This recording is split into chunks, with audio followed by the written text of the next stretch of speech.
பகவத்கீதையில முக்கியமான ஸ்லோகம், எம் எம் வாபி ஸ்மரன் பாவம் தியஜதி அந்தே கலேவரம் தம் தமே வைதி கௌந்தேய சதா தத்பாவ பாவிதா.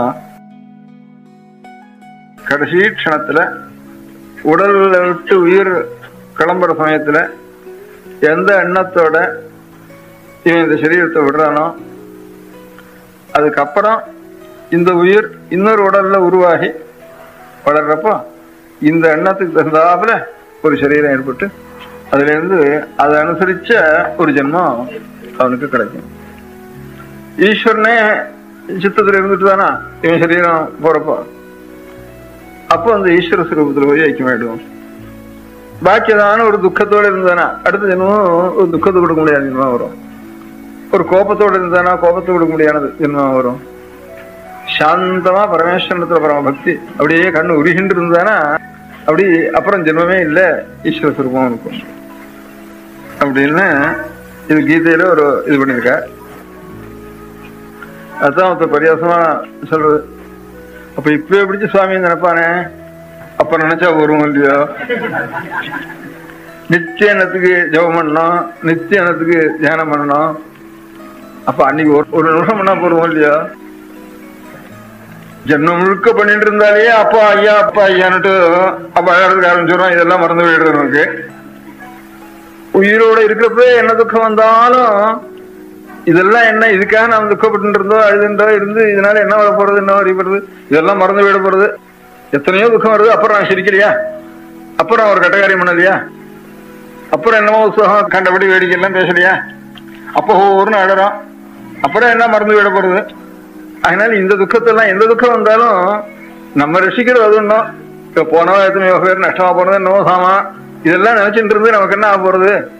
அதனால எந்த துக்கம் வந்தாலும், எந்த சரீரத்துக்கு துக்கம் வந்தாலும், வெளி துக்கம் வந்தாலும், குடும்பத்துல துக்கம் வந்தாலும், இதெல்லாம் என்ன இது ஒன்னா வந்துட்டு போறது. நாம் நினைச்சதுக்காக நாம் அழுது இருக்கிறதுக்காக இந்த துக்கம் விலக போறதான்னு என்ன.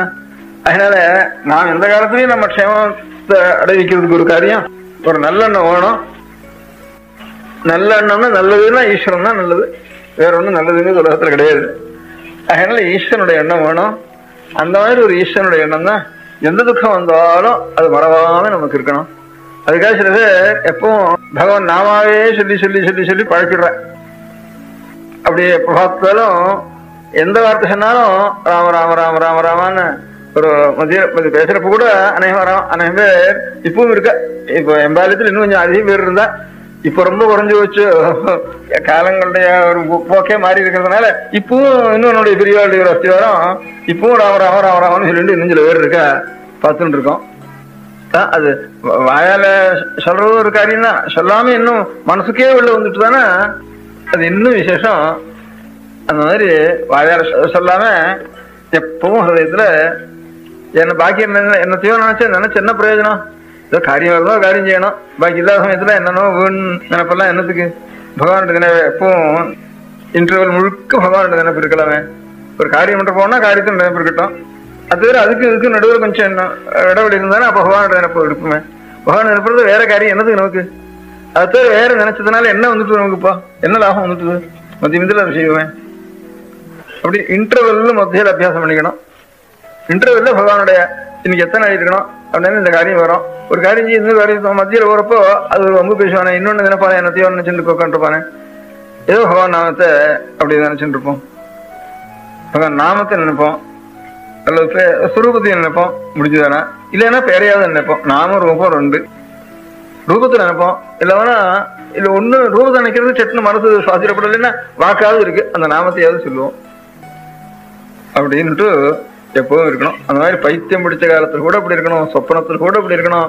நமக்கு சொப்பனம் வந்தா என்னென்ன சொப்பனம் வந்து, சொப்பனம் வரப்போ ஒரு காரியம் பண்றப்போ பகவான் நாம பண்றவா இல்லையா அப்படின்னு பரிசு பார்த்துக்கணும். இல்லையா யோகனா போச்சே ஜென்மம், அடுத்த பொறுப்போ இன்னொரு ஞாபகம் வச்சுக்கோம். அப்ப சொப்பனத்தை அவ்வளவு வர முடியாது. இப்ப பண்ணாதானே சொப்பனத்திலையும் வரும் நமக்கு. இப்ப கால் சீட்டை போட்டுட்டே இருந்தோம்னா சொப்பனத்திலையும் கால் சீட்டை போட்டுக்கிறோமான்னு நமக்கு வருது. அந்த மாதிரி இதுல எப்ப நல்ல எந்த பழக்கம் இப்ப இருக்கோ முடிச்சுட்டு இருக்கிறப்போ அதேதான் நமக்கு சொப்னத்துல வர போறது. அதில் இப்பவே எப்பவும் பகவான் நாம சொல்லி சொல்லி சொல்லி சொல்லி பழக்கம் ஆயிட்டு தானே எப்பவும் சொப்னம் கண்டு இருக்கப்போ நமக்கு என்ன வரும், அதே பகவான் நாம வரும். அப்ப வந்துதான்னு பாத்துக்கணும் நம்ம. எம் எம் வாபி ஸ்மரன் பாவம் தியஜதி அந்தே கலேவரம் தந்தமே வைதிக உந்தேய சதா தத்பாவ பாவிதா